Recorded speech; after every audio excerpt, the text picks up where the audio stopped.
I think my son might be a I'm too heavy to be abducted, you know. Pajama my and abduction.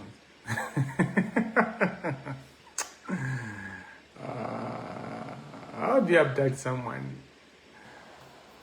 For hotel, at the center of town, and you disappear also on it. We play too much. Yeah, apologies. I delayed starting the live. My computer has malfunctioned.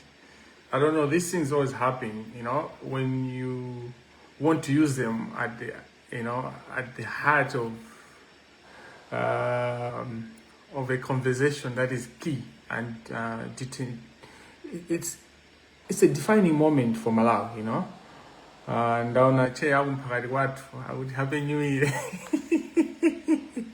A chair, I wonder into a chair.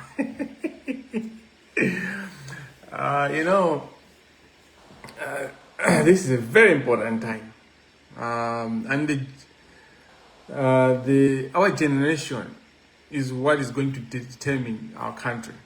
Nyas is also tesis our generation, and when I say our generation, it's all generations that have made, because it's not one generation that is going to get this thing to the end, you know. Enablers of corruption in Malawi are of all ages: the old, the middle age, the youth. So when we say our generation, we mean all generations that are in existence as we speak right now. Musova magai. Bola ndiro wajirungamu. Kandi woneka ngati chani zibe kanthu. Zibe kanthu. It doesn't matter, you know. Adi mwana nalabu ku holiday. Sorry, my guy. I haven't done this for a while, you know, so it's all new to me right now as well.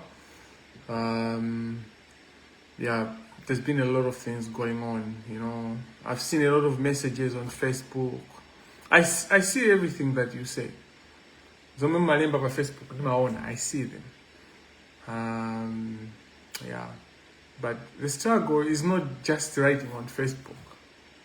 The struggle is actually more after the live, before the live. That's where the struggle happens a lot. That's where, you know, battles are being fought. I've been called all sorts of names. Wajajibanzi, Chan, you know, Jibanzi to like I'm too good for that. Like really. I'm too good for that. And the problem is that the corrupt people are the ones that know this, because they've tried. They've done everything to give me money, to reach out to my family, my relatives. They've done everything. Okay, this is not a joke. You know, it's you people. I mean, I try to speak to that take this as a joke. You know, that take this as fun. That takes this as content creating. You know, like every time, hey, Kamangila, where is Kamangila? I'm not a content creator. I'm a serious person. You know, and so you don't expect me, but Mankala available for you to comment on every issue. Unless I want to, you know, I Facebook on the Sambalanches, or, you know, and all that. I'm trying to buy time so that people can join in, because I delayed the live. But yeah, I am going to start just in 4 minutes time. Let's just wait, because today is a busy day. The president was speaking a State of the Nation address.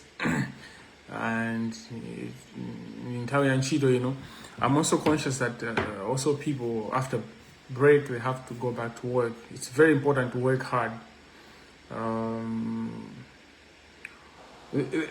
One of the funny things about Malawi is that antaminali corruption ndamene samalimbikira kuzuka mama kutandani kuti musamata kaikire akuthamanga koma akuthamanga kwawoko ndi cover yabe. There's the little things that they are doing. As I said, today I'm going to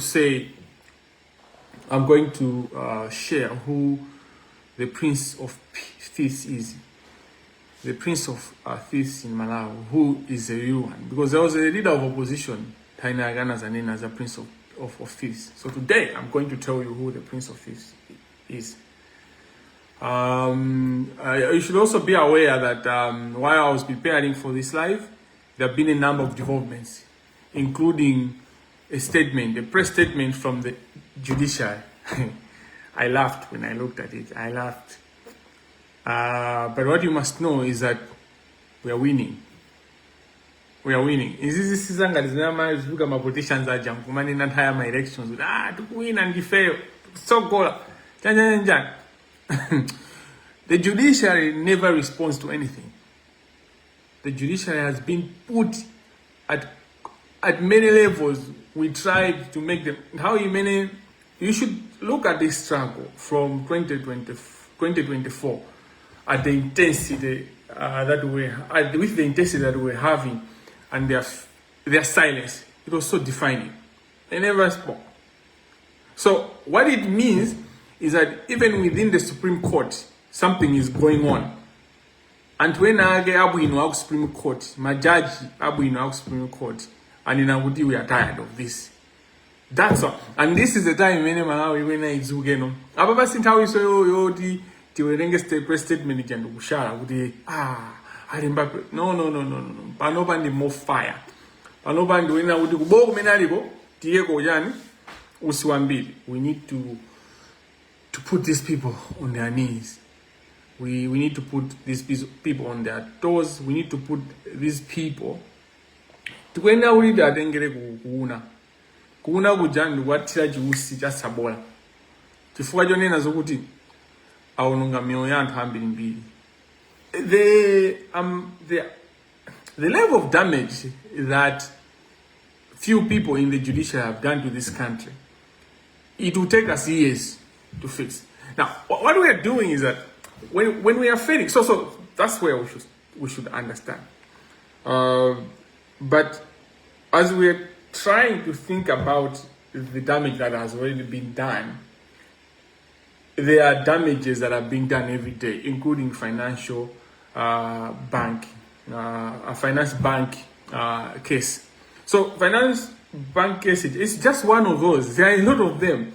But these are things that are happening now on top of the damage that these people have already done. Anyway, let us pray. In the name of the Father, Son, and the Holy Spirit. Amen.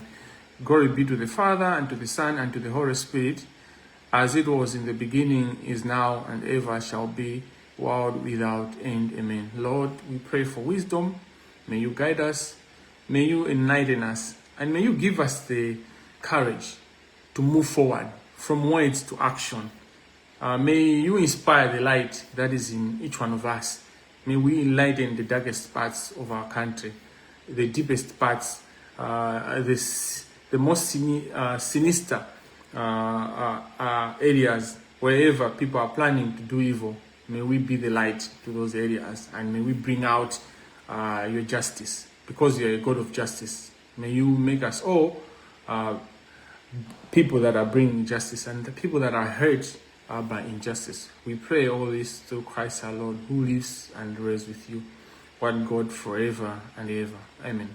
In the name of the Father, and of the Son, and of the Holy Spirit. Amen. As I said, this is a very difficult life for me to do, because I've taken some time, a while since I did a live, and that comes with its own things, because when I was in that retreat, when I was in that refractory or reflective period, so many things come up you understand more things, you understand more behaviors, you're able to see. But also you face things on your own. You know, in my space, there have been a lot of battles that I've been dealing with. So many of them. A lot of wins, but also there have been losses. So the most important thing is that I'm alive. The second important thing is that I'm still standing, fighting against corruption in the judiciary. And the third thing is that there seems to be a new interest by Malawians to deal with corruption effectively, not just talk, not just, again, talking about it is not bad. It begins with having conversations, debating and speaking on it. And that's why you see statements coming from the judiciary, press release from the judiciary. Now, we have given the standard. Whenever issues arise, they are going to be making statements. So that's one of the victories you should see. We are taking home already.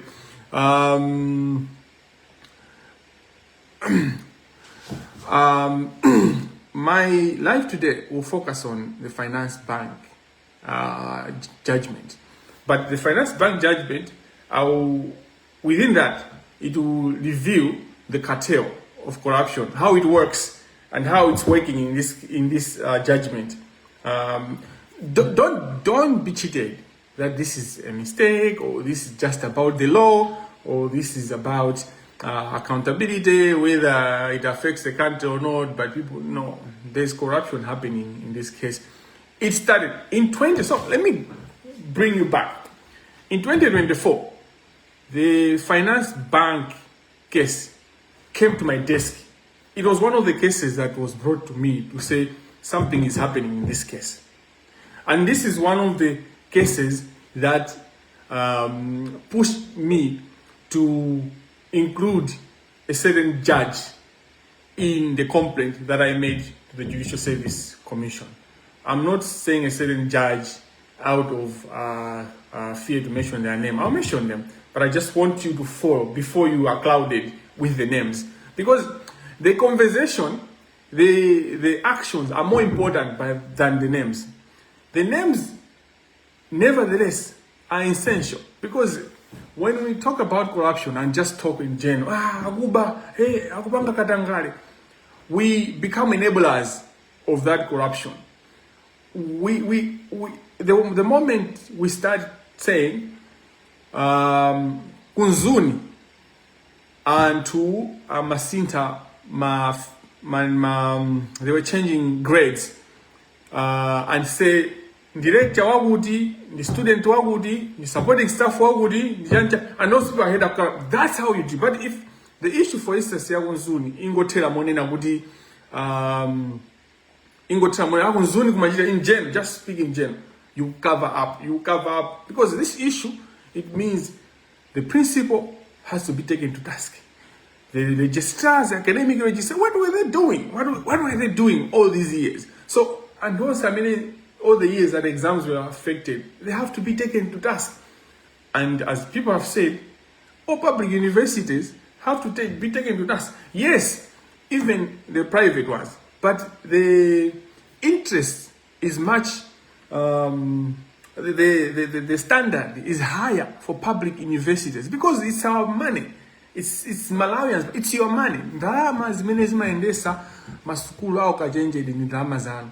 Nde zimene zachitika kunzuni aliyense akwenera kukhala onena kuti kodi zinthu zamapanga ndi ndani. Academic registrar anali ndani. Registrar in general, amabwana amalisoso anali ndani. Oyang'anira system imene ndi ndani. All the people have to be held accountable. So mentioning names is very important.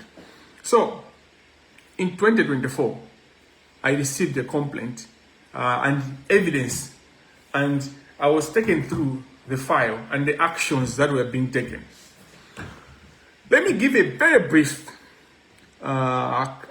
brief description of what is the case about. I know kunena kuti amene ndikunena kuyankha nawo ndi Amalawi. Koma nthawi zambiri nkhani zimene timakambirana ndi zamalamulo. Andichiyankho limene amayoza majaji ndi chizungu. nde zimakhala kuti zinthuzo zikukambidwa mu chizungu chifake mwina pena timapezeka kuti tikukamba kwambiri mu chizungu.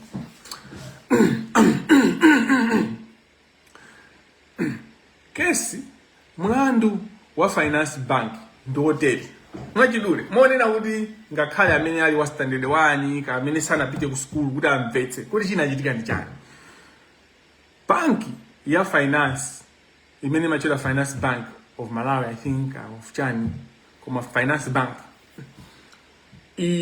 ikupanga ntchito zake ngati banki inkatenga chuma cha dziko lino chimene chimapezeka chuma cha dziko lino koma cha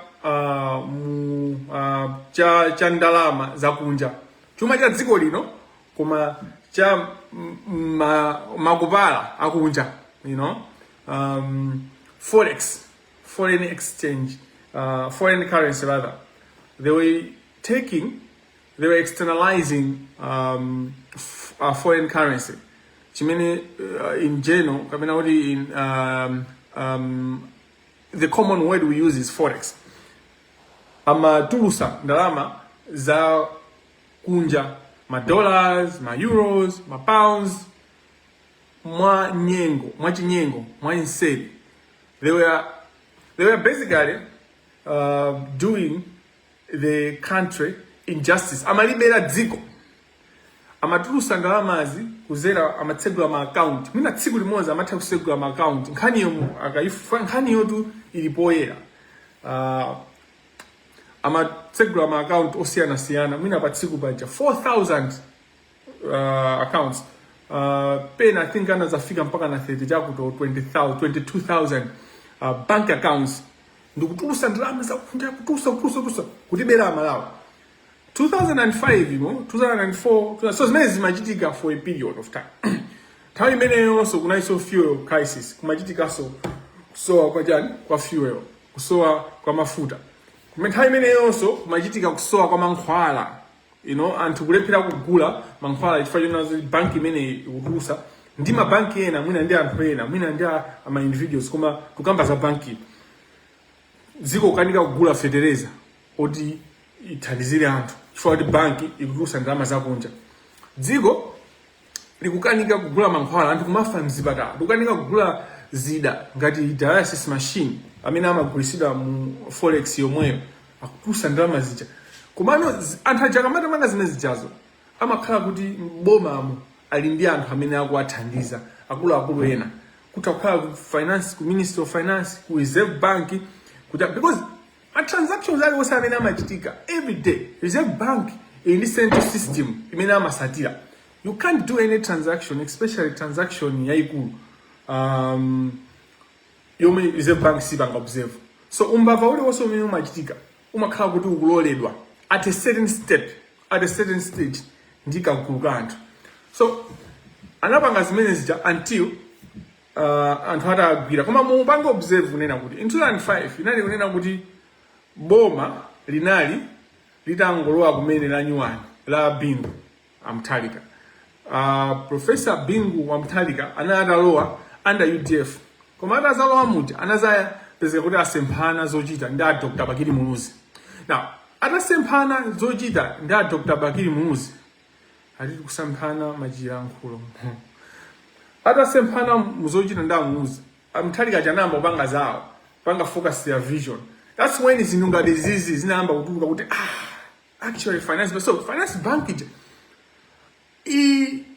isukuri solile ya kukhala kapena kuti Nkhope koma inali kuti imapanga zimene zija zifuna kuti munali anthu ena ake amene anali within UDF, amene anali within government and officials that were influential and powerful that were allowing that bank to do what they were doing.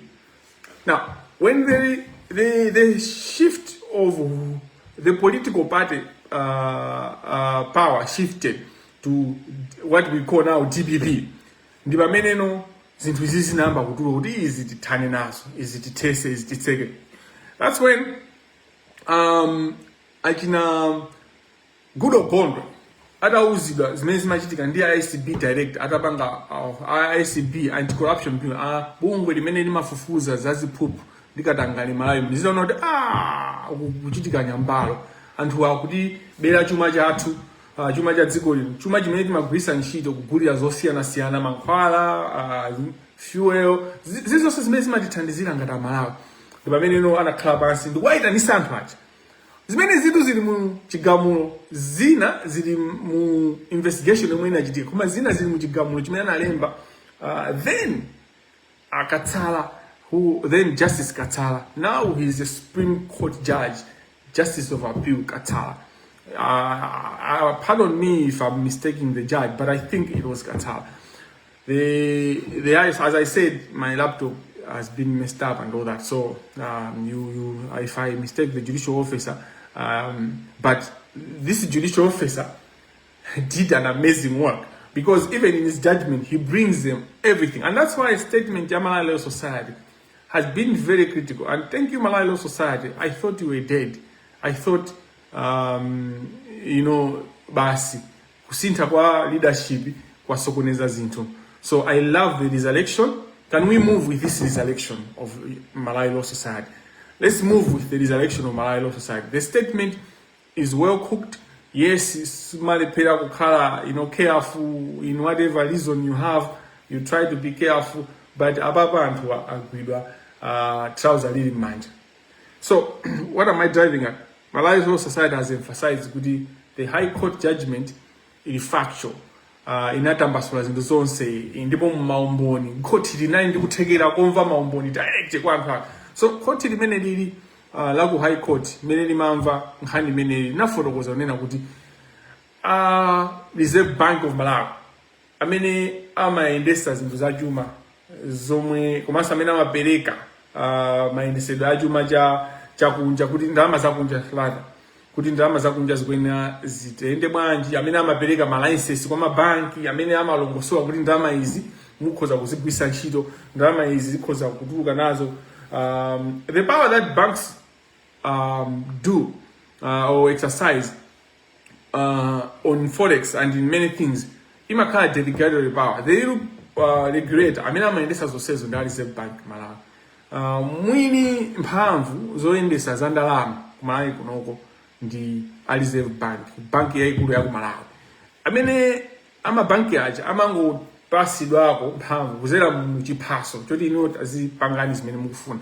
Ndikuona anthu ndithu akutumiza timastar timajanjani. I appreciate that. Go on doing that because it invites your friends to join. Chifukwa conversation ena akumatha kuitenga tikayikamba kena kwatha kuipanga twist. So it's better to hear it as it's being said before they twist, before they maybe just cut a certain aspect and then spread it so that they can distort the information that I'm sharing. Ndiye judge anaonesa bwinobwino nkhani imene Reserve Bank ndi Attorney General anthawi imeneyo anasumira bank awa chifukwa chokuba chuma cha Malawi. Now mumvese pamene amene anapita ku court tu kwa High Court ko anali Reserve Bank of Malawi ndi Attorney General. Andi chimene anapitira nchonena kuti mu kafukufuku wawo amayenera kuti anthu aja afufuze ndipo anafufuza ndipo anapanga audit ndipo pali auditor company imene inafufuza bank aja ndikuona kuti anthu andolako ndipo amanena kunena kuti ife tabwera kunoko kuti anthuwa apereke ndalama zimene tinagwirisa ntchito kupangira audit. Time imene I think in around 13 million or something like that. So this is how the case is. Kuti Reserve Bank of Malawi ndi Attorney General anapita kumene kuja kukanena unena kuti ifeyo awawa amaba andi muchigamojo finance bank anavomereza kuti amatani kodi amapanga adi za chisawawa amapanga za Kanyava amabera Amalawi. You see now at that point anthu aja analipira komano iwo aja amene anapanga counter claim. So counter claim ndikunena kuti Kamangila wabwera kuzadandaulira court kapena kuzadandaula pa mfumu kuti mfumu abamba wawo andiponda andiponda ine mama wanga nakhala pampando ndi azinzanga iwo akudusa andiponda odanda ulauja counter claim mene maendera odanda ulidwa uja amanena unada akamangiradi mwina ndaponda komano ineyo ndikunena una ntaponda iwo animenya chimbama mpaka kutuka kamfuno imene ndi counter claim ndoti anthu ena akupanga counter claim kuti nawonso pamene iwo akusumidwa iwo akunena kuti komatu ine ndamenyedwa chimbama mpaka kutuka kamfuno kuti even ndakhala kuti ndapondedwa ndithu naponda komano kuti zinayizoyena kuti animenye chimbama mpaka ndamva uwende wa mbuzi kumphuno chifukwa cha mmene apangira zinthu. So finance bank inanena unena kuti ifeyo anthu anatilanda chani, anatilanda license yathu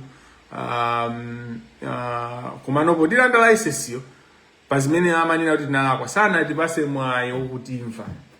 So tisiyanise zimene ndipo timvetsani amalawi. Munthu akalakwa inene kesi ngakhale walakwa ndipo pali umboni olakwa ndu malamulo amayenesesa kunena kuti umayenera kuti mumve mbali ya munthu. You can't just act without hearing the other side. Ndifuna kuti magwada pano kugudizana kugujuzana kuti amalawi ngakhale munthu mutampeza atatenga mpeni akumbaya munthu akapita pa court ali ndi ufulu onena kuti munthuyo amvede mbali yake chifukwa mukapanda kumumva kusogolo kumadzachoka chani kuti there was no procedure sinamvetsedwa malamulo ndi mmene amayendera ndi ife tinatsanga malamulo kuti aziyenda choncho andi malamulo ndi abwino timawaononga ndife anthu ndiye ndi pamene pagona no loophole imene no atambwaya amene wawa agwirisa ntchito.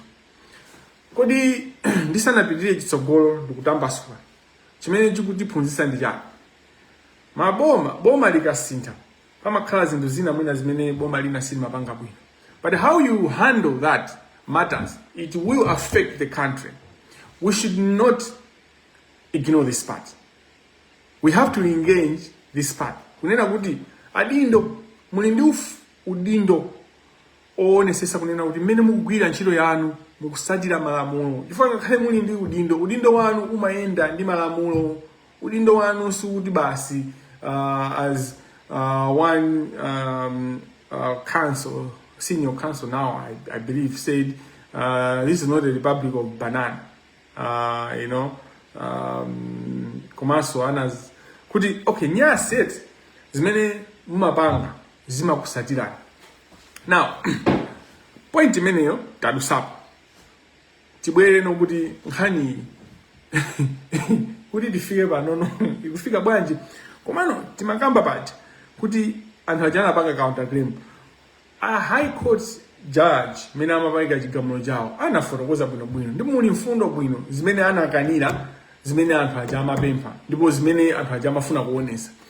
Zili ngati abale anga kuti munthu wampeza nyumba mwako ali mudengu akutenga ufa wako akutapa ufa wako iweyo wampezera amene muja nde iwe wangofikira chiteche chija munthu chakagwera uko kumenyesa kukhoma munthu nde kwapitano pa mfumu wapita pa mfumu paja amfumu aja akuweruza milandu nde akunena kuti ine munthu ndampeza nyumba mwanga kundibera ufa munthu cha unena kuti ine awanimenya theche ndipo atanimenya theche ndamenyesa munthu mwaona apa pamene ndatupa munthu jadi watupa. Now ndinakamba kunena kuti 2024 kesi inafika pa desk bank. Kodi inafika pa desk bank chifukwa chani? Panali umboni oonesa kunena kuti kesi ya Finance Bank versus Reserve Bank of Malawi and Attorney General of Malawi, a Justice of Appeal Nkhope has interest in that case. Nkhope kesi mene monga mene mwamvera ma medium yatenga 20 years 21 years it's been going on komano zimakanika kuti ipite kumapeto finally kesi yovuta. Why? Panali ma competing interest. Pali administrative section 42 administrative justice, an aspect of administrative justice imenena like kwika kuti Reserve Bank of Malawi, Minister of Justice atapezeka kuti apeza kuti anthu amaba ndipo amabera Malawi amatusa forex molakwika mophwanya malamulo sana ziyendese bwinobwino kuti munthu uja kumutenga ndikukhala naye pabwalo ndikupanga process because ni mmene zimayendera. But on the other aspect it was kuti claim yonena kuti mwapepese anthu kuti munalanda molakwika ndiyozerezeka. Kuzerezeka kwake ndi ukamalawa malamulo awo anthu asamakunamizeni kuti ye awanda amaziwa malamulo alense tonse timaziwa malamulo ali there tonse titakwapanga interpret. Malemedeza amene amachitika ku court they are guided by principles and amaenda under the old law kumene malamulo achokera equity. So kalekale amene ankaweruza milandu analinso mafumu and the mfumu amaendera equity imene sinali ngati more sophisticated as it is now. The equity in the principle yonena kuti you can't go before equity with unclean hands. He who comes before equity should have clean hands. So there is no way you can give a certain remedy that is an equitable remedy when you are unclean. So munthu amene amabaufa mudengu sangapezeke kuti lero anene kunena koma ananimenya thechi ndi andipepese ndikupezeka kuti kumpepesa kujalo mwene awa munapeza ndithu akuberani ufa ndi mutayo koma sumuna chite bwino fa munamenya chithechi chimenechi chifukwa choti mwamenya kumbuyo mwapwetekaso zinthu zina zosakhala bwino ndi mwapase madengu 5 aufa. Mukumvesa Malawi zimene yachita Supreme Court mwachidule nchonena kuti inu mwapeza ubande akubaufa mujani nyumba mwanu mudengu la nyumba mwanu dengu la ufa mwamenya chithechi koti lavomera kuti analida kuba amene wako machifani mwamenya chithechi ndimo mwamenya malo lakwika mukwena mwabwezere madengu 5 aufa. Uwu ndi uchitsiru umene ukuchitika ndi Supreme Court ndi uchitsiru umene Supreme Court ukufuna kupanga. Now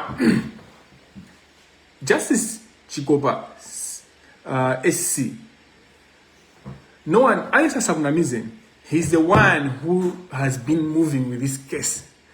The evidence is there. He's the one that has been pushing this case. Judgment imene yatusa Supreme Court because it's a judgment, whether it's a 1 minute, whether it says 1 second, whether it's a 3 second, whether it's a 5-hour judgment, whether it's 1 page, whether it's 50 pages. It's a binding judgment. And the judgment damages, if any, should go to the Supreme Court. And now, why they have said that? They are not stupid. He's corrupt. These people. Ukaiona bench and 7 bench. So bench, my judge of Supreme Court. Nthawi zambiri amayenera kukhala ngapo ndithu amayenera kukhala nthawi zambiri panopa malamulo amayenera kuti akhale 11 or 7 kumapita uko koma amayenera kuti akhale nambala yonena kuti asapeze kuti awiri anena izi amayenera mwina anena awiri izi atatu izi kalikali koma panopa ndi kuti follow izi atatu izi. Ukaiona bench manager anthu atatu bench manager they know everything that is happening. They have been part of that. Koma key ring leader ndi Chikopa wa judge wa case manager. Ndizi zinazonyasa zimene mina ndingozipanga mention koma lero kupanga focus za finance back. Ndikuti this case came before me in 2024 tikupanga zimenezi. Ndipo ndina case imene is one of the cases that pushed me kunena poyera kunena kuti Achikopa ndakuba. Now amalawi muzizo kunena kuti some of us and sometimes when we speak timakhala kuti tikuziwa zinthu zina zimene simukuziwa, and at that point zimakhala kunena kuti kuzichula zinthu zija sizipanga weight. It will not give weight kutengera ndi mene zingapangire weight at now when everyone is interested. Where pamene zatuluka zinthu zina chapulika you know chapulika sangachibiseso chinali ngati chinthu chinatupa ndi anamanga bandage ya la white loyera anthu nkumaona kuti pali bwino komano chinthu chaphulika ano mafinya ali paliponse chikununkha bandage just singagwire ntchito.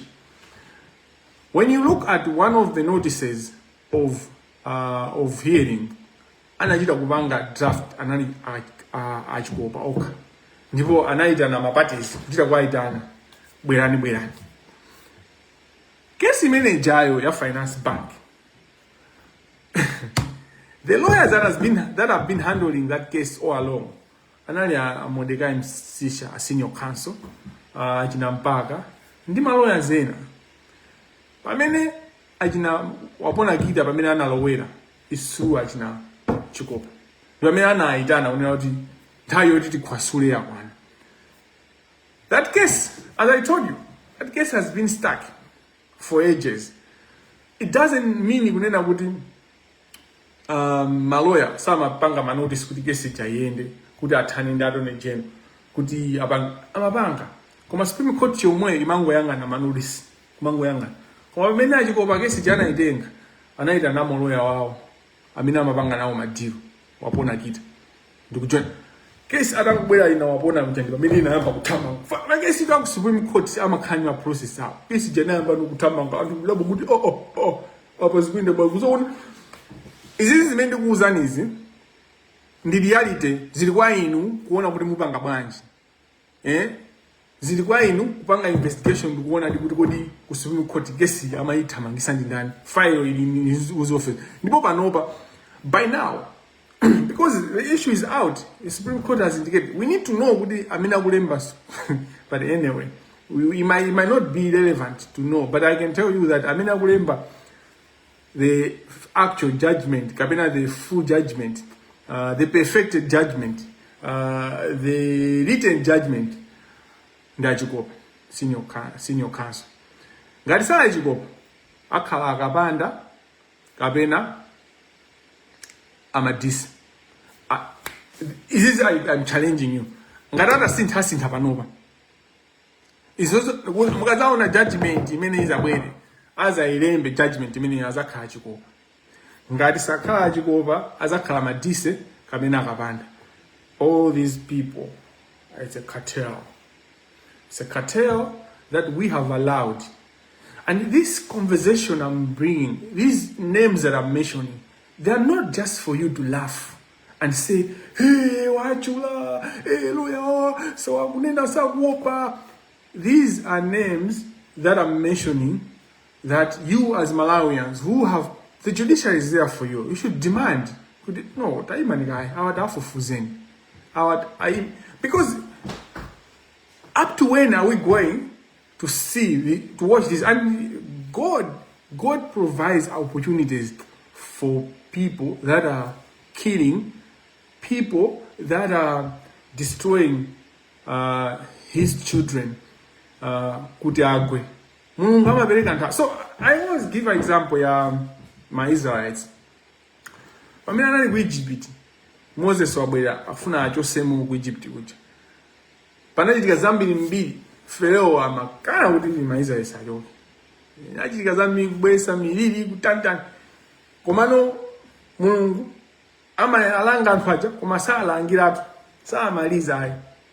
Amalanga anthu aja koma samaliza. Until pamene Pharaoh analola anthu aja kuti aende mpaka na akafike kujani pamadzi paja ndikukantha madzi aja ndikuseguka pamene Mulungu no. So kwalimbisa mtima anthu onse aja, kwaumisa mtima Maigupto inali njira ya Mulungu kuti aonese ukulu wake. Ulendo onse ujatu mmene Aigupto amasachita Israel anakumana ndizo khoma magaleta awo kupindika kumayenda pang'ono mdima ukhoka pamene Israel akuyenda mowala kuzizira pamene Israel Mulungu amayikira azuwa matenthedwa Mulungu amapasa mbiri koma samamaliza nthawi yonena kunena kuti anthu amene akhala kubera Malawi amene akhala kukhotesa chilungamo amire. It's now. Panopa tafikano pamene Moses ilo Mulungu wamenya pa yatseguka ife ma Egypt Malawi amene simapanga corruption taenda ndipo tafika kumapeto. Panopa Moses na kutembenukano kuti chani Aigupto achada amire ni magaida awo. Ndipo pali nyimbo imene imayimbidwa kuti Egypt amene mukuwaona sumzatani sumza penyaso Ineyo, I believe the time of reckoning has come where Antua, the entire Yoda Mire. And these people have been struggling, suffering. You guys, most of you people do not understand or do not appreciate, but these people have been struggling since the time that this fight has been begun. But they have been fighting as well. You know, they have caused hell to me, to the people that stood up publicly against them, and to other people that they suspected what they gave us information. They gave me information. Aliyense amene amankuganizira kunena kuti uyu anatusa information iyi kampasa Kamangila. Wafinyidwa nditu. Ineyo nditu apanga zotheka, apanga masamu awo, apanga za ofiyo, amakhulupira, anthu amene aja amakhulupira ufiti. And kumene amapita wasinga, kumene amapita kufanana. Those people that do corruption, Achikopa, Amadise, Akabanda, Zinduzao, it's a family. Those people are close, they're tight. And people that know, they know what I'm talking about. They are always together. Mabanja wa mazwana, kaya mabanja wa wonisa kugulu, kaya mabanja wa pambali. They connect, they speak.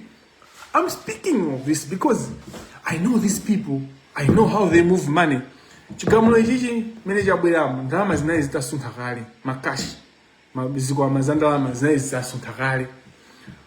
Chikamulo ichichi ajapo kale part payment atenga kale chifukwa iwo mbali yawo akukira akudikirana kuti azisiya manja mwanda mwalisa. And amapanga zinzonena kuti they are not stupid, they are corrupt, but they are not stupid.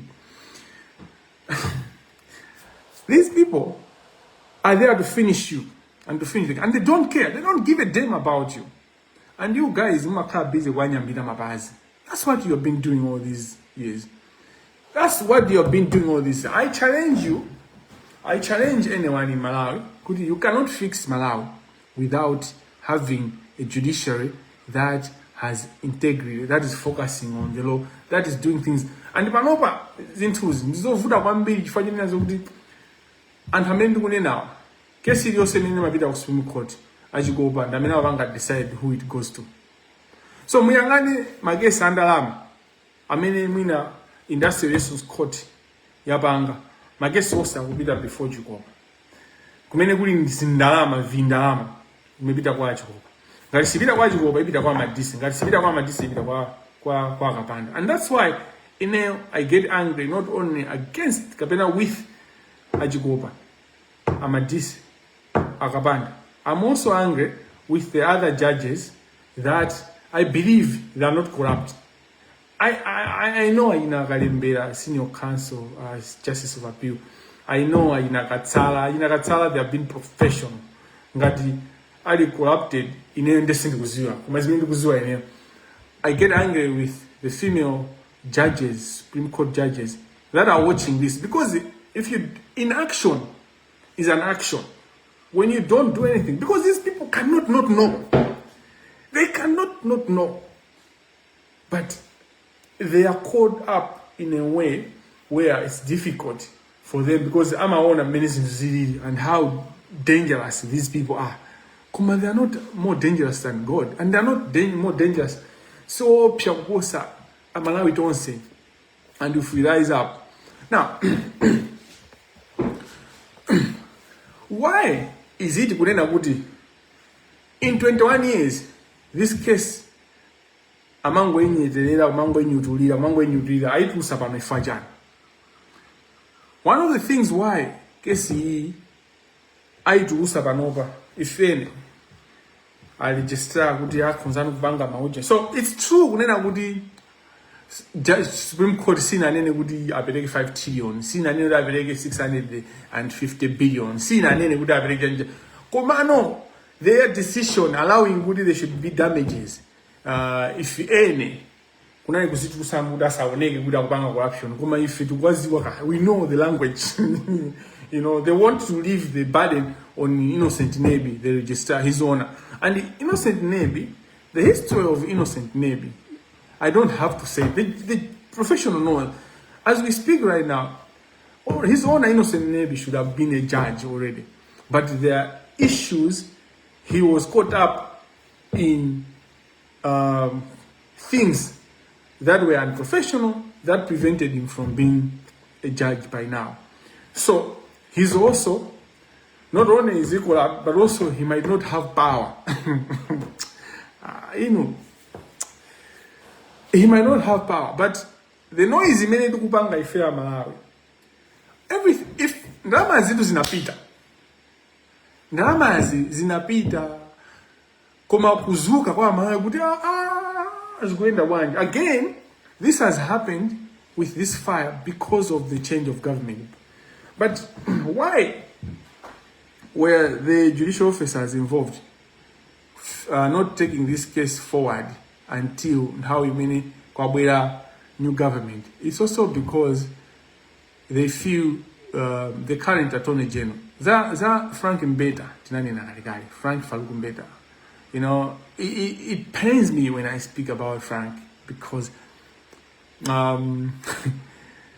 yeah, people that know me, they know why. But you can't fix Malawi and say that Attorney General is Frank Mbeta. No way. You can't say I'll fight corruption. I've listened to this Sona, and my reaction to Sona is only in regards to the judiciary and corruption, and is that I think the statement by President is very powerful when he said the executive, the parliament, the legislature and judiciary those chimene muzipanga muzonesesa kuti chikhale kapena mukakhala osapanga zinthu zoononga dziko lanu amakamba za judiciary ngakhale sana ifani munthu wankulu is speaking in general, just not kuti mwana kapena branch yawo yayipange because he also conscious about being accused, because he knows that if he just speaks more sakhalabwino kapena kuti more sakhala careful abanga accuse kunena kuti akulimba judicial independence. Judicial independence, the president. No. He's the head of state. But anyway, I appreciate why APM has said executive, legislature, and judiciary.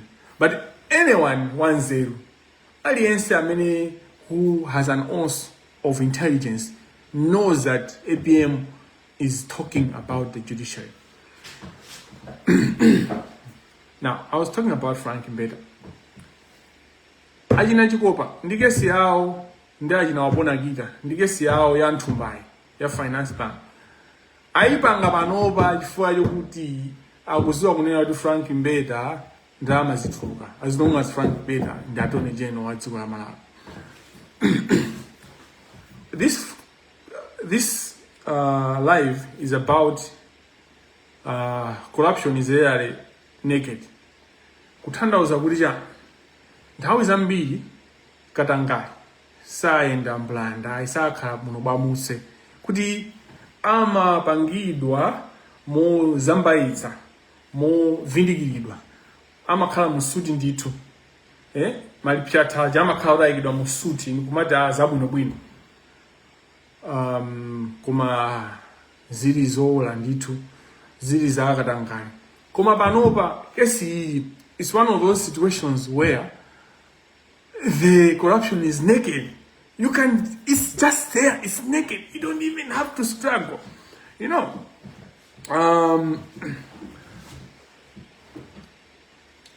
Chikopa and Frank Mbeta, Chikopa Senior Counsel, the Justice of Appeal, and the Frank Faluku Mbeta, they come a long way. They have worked on corruption. They have done corrupt things together for a very long time. Just the same way, these people, Aina Ken Manda, Aina Wapona Kita, Aina Eddie Kakajere, they have been doing corruption for a long time. Let me give you an example. Malawians, the person is Sansos, many Attorney General Aba, Akala, Akubanga, Mirandu Yoni, Rodi Mirandu, Ababa to Sisna End. Kesi ya Salima yomwe inali yonena kuti agato. Amalawi, Maiwala, you forget. Mango Kalabasi. It's excited, then you move on. Panali kesi ya Salima, many panels in Zambia business na paniba, kuti kesi ja, panali environmental assessment, kuti akato aja, zikatenga madzi kusalima, panali opposition ya mbimbi, IU, kuti kuti lombekali, kuti chani, kuti misinje, why don't you take madzi misinje? Madzi mwasia, misinje aende, akafika kusalima, nde muzika atenga kusalima. Is it working? Panali Zambia. And Malawi Law Society was one of the lawyers that was standing against cattle, contract ya cattle. And Malawi Law Society anka imini anai Bright Tail, Council Bright Tail. And there's a report imene kodi kesi ya cattle kusumikota anka itamangisa nana anai jikupa. You know? And there's a report where Mr. Brightail, in his volunteer work, because he was doing pro bono work, ama yimirira Malawi Law Society maulere anapereka report kunena kuti ambeta anauza kunena kuti name your price mukufuna zingati sindingamba zambiri pankhani imene. I might be barred by law from saying more on this issue. Nkhani imene yadusa nkhani ya plastic, the banning of plastics in Malawi. Ayangani na zachilengero cha Malawi anapanga bani ma plastic, kuyuza ma plastic a specific type amene amwenye amapanga kali mwina 10 years kesija imango zungulia ipita kwa high court hapa ngayanjani amaendesa na Frank Mbete. Who sat on that case? It was Chikopa for years until. And that case has been, that case, I even handled that case when I was a lecturer at the University of Malawi, because we had interest to use the clinic, environmental justice clinic, under the University of Malawi and the law school. Kudita atenge my students abange study, tenge case yo join, and there's a lawyer. Anyway, the point is, the Nima file was in denial. Kuma Nkani Gudi Merina India, Nabizota Chief Justice Anzigamanda. Anango Segua file in Kani Jandu Tesa. Kuma file in Ajugoba, Amai Kalina. Who was handling that case? You find the good and I find better. I can give you so many examples, but there are many people that know even more than me. But tikabwera nkhani ya election case. Nkhani ya election case. Kamena kuti nkhani ya zisankho. Because case ndi nkhani yo mjija wa mwake case ndi nkhani. Mlandu wa zisankho. The then SCP director Ramek Matemba anabangisa interview. Anabangisa not interview. Anabangisa press briefing ku SCB ku house nyumba ya wecha. Ngoda majeda sumjeda kuyiwa. Press briefing me in napidako. If you go his check in the records, even there should be videos. I was there, and one lawyer that I was there with was Ayuba James. I was with Ayuba James that day, and I asked questions to Remek Matemba. That day, Remek ana nina unena kuti cancel Remek Matemba. Ana nina unena kuti pali lawyer, pali judge, amene anakatenga ndalama kwa munthu wina kwa business. Ndipo ndalamazo amati akapereke kuti apange influence my constitutional court judges. Lawyer wake anali mbeta kaya. Kamene ngati sana mbeta mutuuzi. Koma ndi enough zinthu zokwanira zonena unena kuti lawyer wake anali mbeta. Ndipo judge wake anali Chikopa. Amene anatenga ndalama. Ndipo ndalamazo anatenga. Sana abidise so kwa majajiwo. The 5 judges in the Constitutional Court. And we still have this person sitting on matters. Everyone that pays attention knows this issue. And you have lawyers that you go to court with, Akabanga fight justice. Which justice? They are sitting, they are going before our deputy chief justice, who received in the Lama qua a business person. They will see as the business person because when for business you are not mangi for a while. Komano nganija sina kapitirira muntu jasana kamanga for muntu jamane na unodine singa mangido indeka. Komaso muntu yo ndi billionaire in dollars, you know? And muntu yo Chagwera pardon this person ali ku Supreme Court akupanga apiru imene ikubwera chifukwa chikuti amafuna munthu yo ampase belo yomwe yakhaza kazambi. So amalapo corruption is connected. The corruption si class related. Kutuluka pardon imene analandira atomumpinga njira. Si pardon wamba. Ndi pardon yomwe ili connected. So anthu osewa asamati pusise kuti akufuna kuthana ndi corruption. Unless we see the actions. We need to see. So I have appreciated the State of the Nation address, the SONA, by His Excellency Professor Arthur Peter Mutharika, on his strong stand. Kuti sarabisa muntu, saika nkhwapa muntu, komanso kuti inu a executive, inu a parliament, inu a judiciary, zimene mukupanga muonesese kunena muzipanga zinthu zoti zisaike dziko lanu pachani pamoto. Komano, I want to challenge Professor Arthur Peter Mutharika. You cannot change Malawi with Frank Mbeda as the Attorney General. Never. What PPM does, that's none of my business. He's the appointing authority. You can't have that on Frank Mbeda as the head of the bar. Which bar? What are you talking about? What kind of massage are you doing? Like, what kind of massage are you doing? Because Zose Zachiko Pandabanga connection. Alinzage Muntui, you know, Kwemare kuli mlandu wachikhalire maumboni alipo. Zomwe anakatenga anthuwa chigamulo chonena kuti wakuti kuti musamange chanchani pompano panali nkhani zimene anthu mmakamba. Komano, what you must know is Frank Mbeda is one of the people that anayamba, one of the few people that went to court kukatenga injunction a remedy kuti ICB asamfufuze. That's in a record. Again, the ACB director Remik Mademba there's an interview where he amafuna muntu kulira unena kuti mutile sabwanja wa court, mutile sabwanja kuti timfufuze muntu. We want to investigate muntu. And nkhani yake ndi ya simple.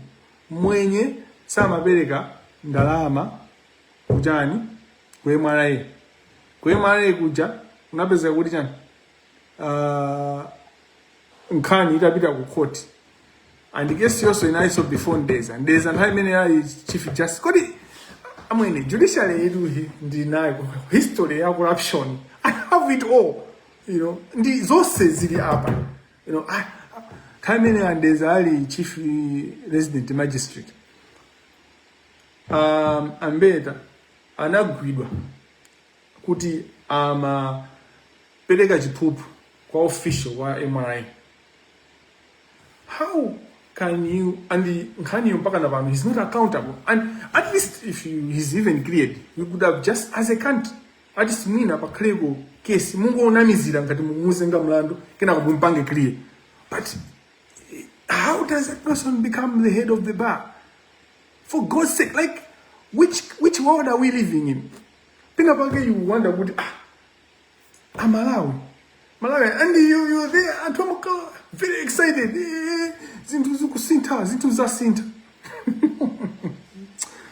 That's why you can have a politician go on a podium, kunena kuti olondama zoana bainde ndipo sana kugaideni. Kuma zimezo msamanene pa Facebook.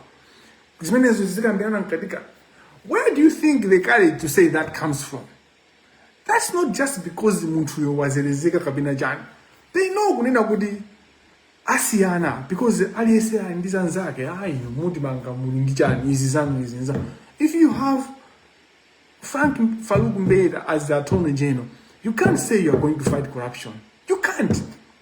You can't, because corruption, they are implicated. He is implicated. So I have nothing. I have no personal grudge with Frank. I have issues with the country. In Dziko Malawi has to be saved, and you can't say kuti sindi bagira muntu. Pamene ukutenga kuti bange fight corruption, they are corrupt. It's not different from the former SCB director Wajo Gauch. I mean, anali acting for a while. He was anali ukuthi jesera corruption injayiti kumayi jesera kumayi pasa zakuja zatanzi kumayi baya ma Jackson kuti inenepe corruption iji. I know all the meetings that SCB did. I don't even have to mention his name. The acting SCB director, I mean, wajoga baba. Amapita kwa maroya mwewa. There is evidence, the tools. So these people have been followed. They don't know that. They have been followed. We have pictures of these people. Ndaji na wabona gita. Kumaka mbirana zintu. Chanchani. The corruption in Malawi. In Africa, unena kuti amafira kuti anthu mupange give up. But we are not giving up, because once you give up, then you become part of the problem. The fight has to go on. Ka inyo mumenyina ufulu onena kuti corruption ite mwa honesty with all your energy. Even in Kanye wazayipitize ana even ana. But we have to stand on principle and fight corruption to the end. Corruption itu ndio vuda many maendela if all is not easy. But corruption is not impossible to deal with. They just have to be one, as a nation, no, don't safe. And it don't safe do sikuti ndijiguru jambili and hoje pajabe ngukhala serious. The chance that we have right now is that we have a president that is not seeking second term. One. Two, we have a president, I mean, at least Aguziwa has been Agujita. If he's going to be making mistakes, it's not those mistakes will not be because he doesn't know, because he's knowledgeable. APM is knowledgeable. I've been saying this even when Chakwera was president. He couldn't make a decision. Those are things that I've been saying for a while. And Hamina na close in Hamina Madi Sala is Madi Sala, Madi Nyoza, Madi Nena wouldn't defer DBB, Janjan. Panova, I'm saying the same things. Kunena good. So consistency. I'm consistent. I am consistent.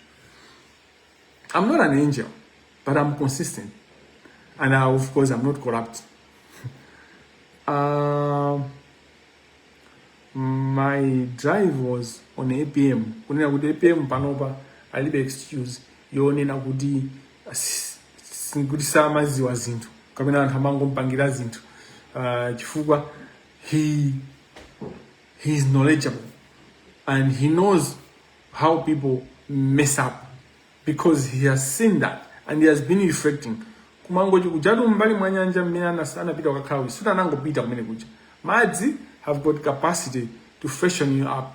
The air that comes from the sea, from the water, from the lake, especially fresh water even of Lake Malawi, has capacity to make you intelligent or to make you see things better, to open, to widen your horizon. Chambo Lake Malawi. Chima kubasa maajo. Amina makuthandiza kuti uone zinthu bwino. I was just trying to give you a break. Zinthu zinazo. But where am I driving at? Chikopa, SC, JA, Beta, Frank Farouk, the Attorney General. The other side in the Reserve Bank of Malawi. Now, pay attention. Who is the Reserve Bank governor as we speak?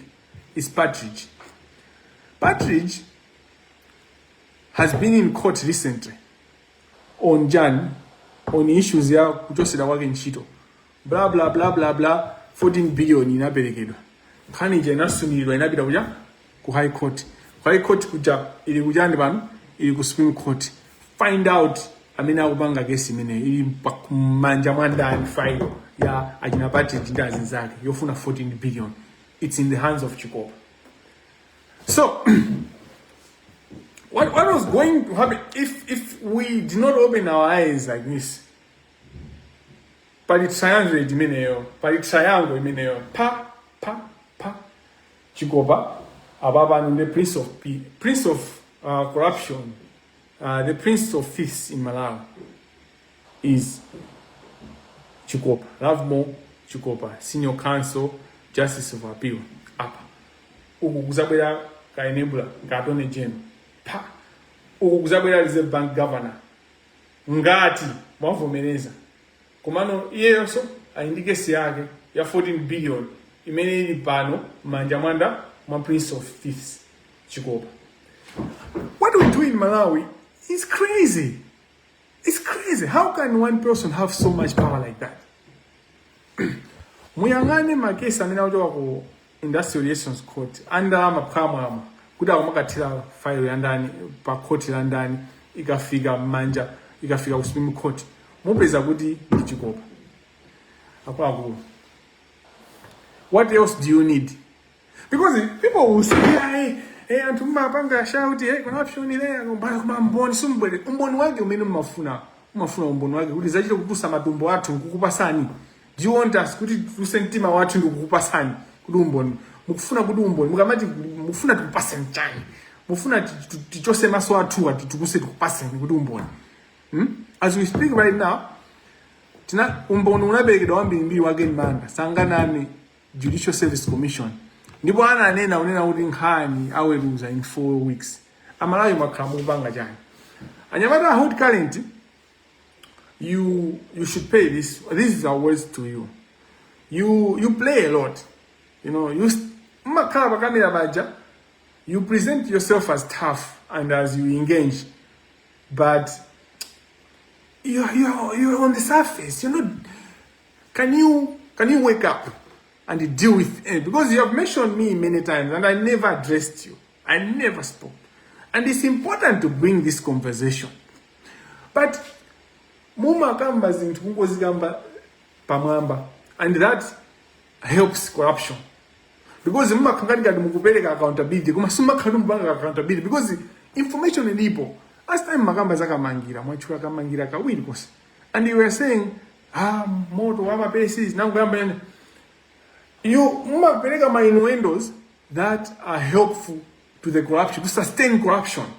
Because if you were a proper journalist, you should have been finding out, this is what happened. Kamangila brought these names. It's judiciary under Judicial Service Commission said it's going to investigate. They said they're going to do it in 2 weeks, or it was first I think 2 weeks. They now announced it how then 4 weeks. How long has it been? Whose job is it supposed to be investigating? Whose job is it to investigate, to do the investigations, proper investigation? You want me to be doing investigations? When you say Kamangila, what do you want Kamangila to do? What do you want? Because I did everything. And I continue to do everything. I continue to give myself to the fight against corruption. Totally and fully. But you journalists, not only hot current, but I mention hot current because you keep mentioning me in a light way. Lightly. You know? You should find out Budi Ken Manda. Agutani Panova. What is it doing? Ken Manda ama mamu wakuti. Ama mamu wandindani. That's what you should be finding out. You know, Ken Manda is still drinking in Ilongwe. You are born a guitar. And you say, Kamangila, you should be finding out, is Ken Manda, Justice of the High Court, receiving salary? You should find out kuti chambeni nkhani manager sans palivi pamene ali Ken Manda. Atabwera Justice Kajari kukano president wa commercial court. Has things changed? What happened? I can bet you do research. These banks have benefited from my work huge. Magesi hao amene antua even Supreme Court anangweka ma injunction, especially Ken Manda anangweka ka injunction relief kani chakungwezizisa anaenda anayamba kutamanga anasunta. You can do an investigation in this. There's proven evidence, research, University of Malawi, law school, social science. What research are you doing? Can you do an investigation to see from 2024 to 2026 how the court has operated? Commercial court. I'll just give you an example. Commercial court. Do an investigation. Focus on Zoma Mabanga again, Manda. My case in Indira, how it was stuck. My case especially Amina Mabanga involved Zandala. Kesi ya Salima, you may not book as says many others out there and this to me. And you know that I'm in court right now. Even now, as I speak. And you sit down and say, Kamangila, I'm done. Bible mulima wa manena unena kuti mulinditsoka iwe kolazimu. Ulinditsoka iwe bedside. Chifukwa zimene waziwa iweyo anakaziwa wakuti amachira sonzinda wina bwezata sintha. Amalawi mawa amene muwawerenge ndipo muzikemo mawa Bible mulinditsoka ine. If you continue to lick the feet of the people that are killing you, and how uchekani pakhosi mwatusalilime lanu kumanyambita malo osakhala bwino kumanyambita kuphazi kumanyambita kumapembeza. But these are the people that are cutting you by the neck.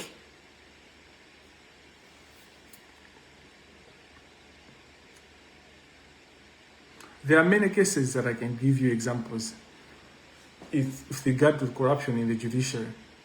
But it's not important. One case is enough to get someone out of the judiciary for corruption, for bribery, and in the least possible way for incompetence. So these people say amenenda achua. Ata bisala, wabisa, wateteza, osa wajosa judiciary on the basis of kuti alandrazi poop. But when you look at these examples and everything, incompetence in fact corruption ilipambana. Kumano, my point is, my grounds amene ungamjosele judge au judge ndawili corruption, incompetence, komanso mwina kuti akatika kugwira ntchito kuti mwina wadwala or something. Anthu osewa achikopa. If you're just going to do an audit, just audit him. Iyeyo ana ake azibale ake cousins ake, audit all of them, because zinthu amazika maina mwa anthu ena, because they know kuti they can't justify. You find kuti he can't explain the way and the lifestyle that these people live. Kumalawi ndiko kuitsa chifukwa zimadere chonchi kenako mazulu ano tizisiru tikhalaso tindaji na wapona kita mamu mfana uja chanchani makuti mfana uja ndo wausiwa amene uja is frustrated akubanga abida wene bobo kubala ya lawyer. That bar, if you investigate that bar, mubeza mashares are judge. And they laugh. I'm corruption is in Kate Malawi. I'm winning this all food. Stupid people.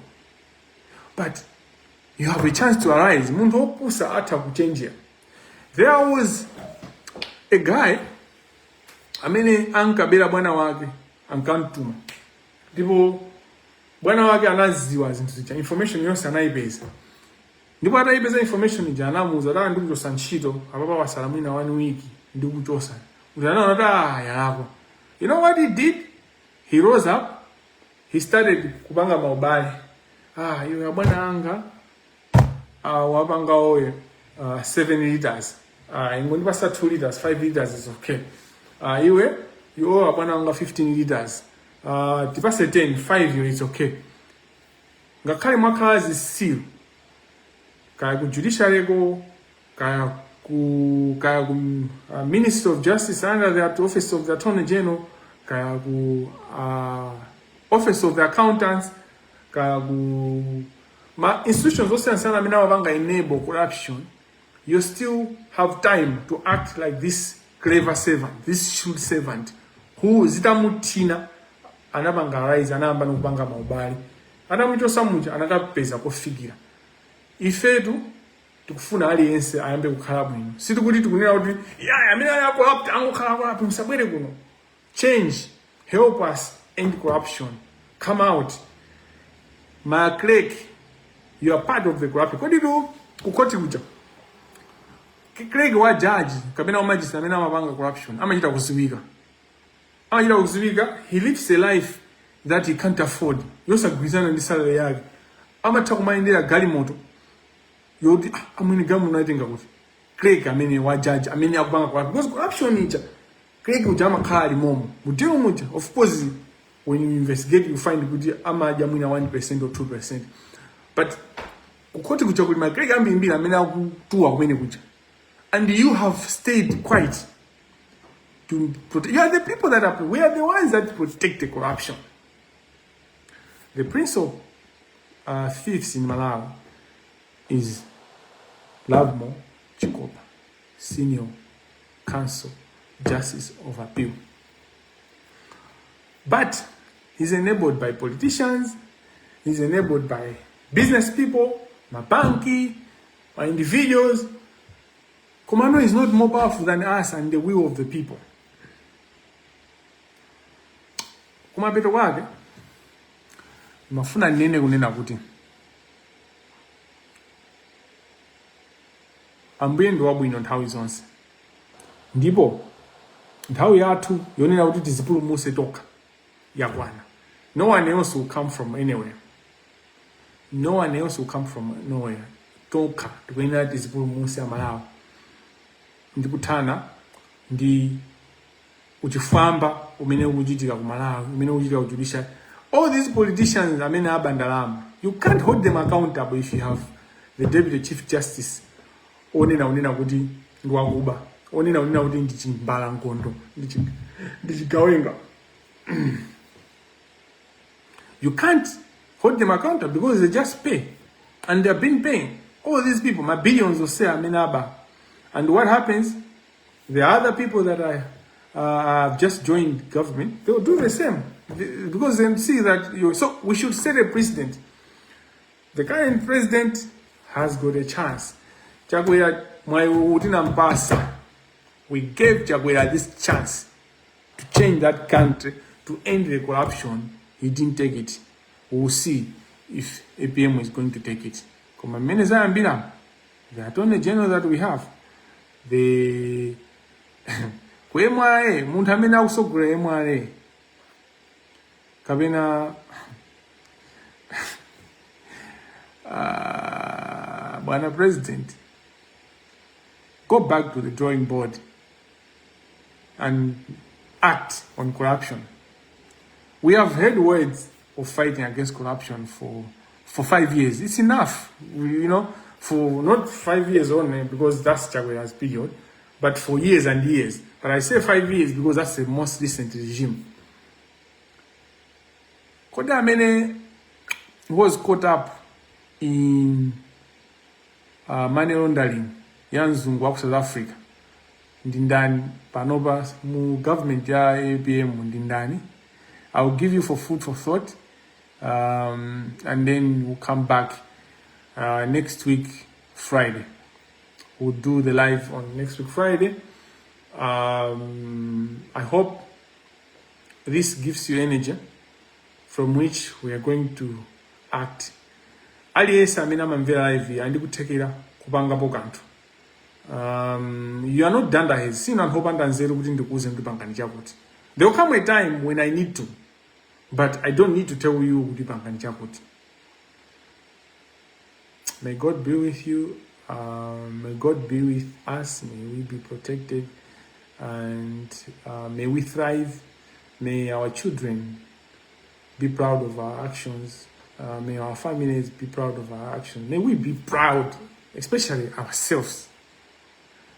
We pray all this through Christ our Lord, who lives and reigns with you, one God, forever and ever. Amen.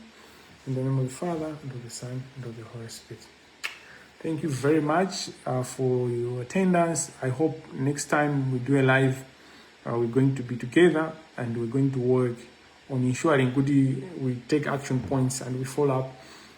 And as I said, ajinaonjeza nikenaniwa osamango apanga like kabina kumangolimba comment. You comment, but take what they are saying seriously and act.